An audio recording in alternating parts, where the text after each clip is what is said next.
is where everyone gets their bus to Harry Potter World. Here at Watford Junction, this train station. I'm here at Watford Junction station, and here behind me is the lettering, which is so fun and playful. That was an Avanti train, probably coming from Manchester, and I tell you what, it was very fast.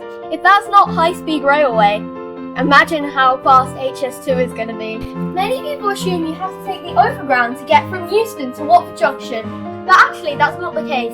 You can get a fast direct train over there on the LNR instead of taking this 45-minute train. What would you rather do? So, what you may not know about this station though is that it has had so many lost hopes.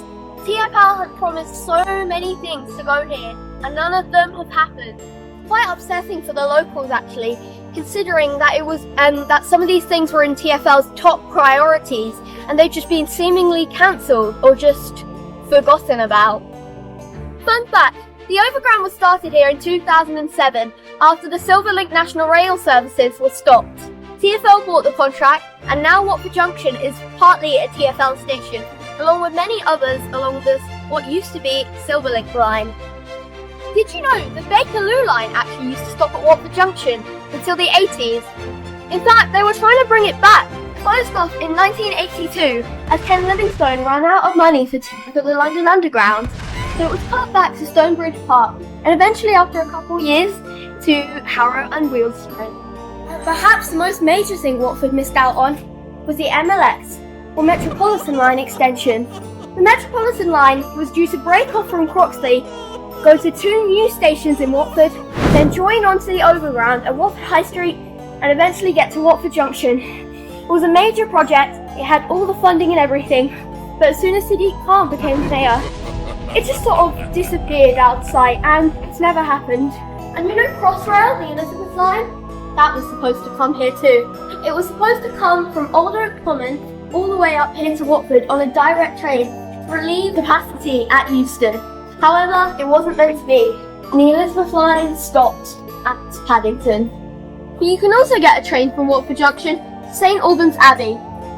Well, St Albans Abbey isn't actually near the Abbey, so it's kind of a scam. However, it's a nice train, and it stops at some local destinations too, so it's good to get if you're trying to get somewhere really specific. Until October, contactless cards are not valid at St Albans Abbey, so do not try and use them until October, and you will get charged a maximum fare to Euston if you do tap in a contactless card at Watford and not tap it out at St Albans Abbey because it's not working. And the train behind me goes to East Croydon. You know what? It truly is a junction. So this is an overground train. I really love these. The aircon just feels so modern. It's spacious and the screens everywhere just feel so nice. This train takes 45 minutes, but we're only going to go one stop luckily. Here we go. That was perfect timing. It's leaving at the same time as the other train to Euston. Watford High Street is literally down the road. You could walk here and not take long. However, you can take the overground, so why not? A little sneaky trick. Because Watford Junction is in its own little special Zone 10, what you can do is get the fast train to Watford from Euston and then quickly take the overground to Watford High Street. And it works because you get charged on 1 to 8 rather than 1 to 10, which is a lot less, and it works, so why not? If you get in trouble, do not blame me. Here we are at Watford High Street station. High Street was actually exclusively operated by British Rail until TfL took over this overground route.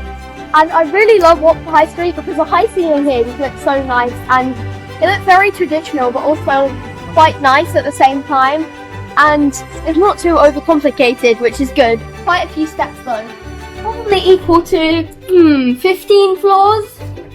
And there we have it. That's what you need to know about Watford Junction and Watford High Street. Like and subscribe.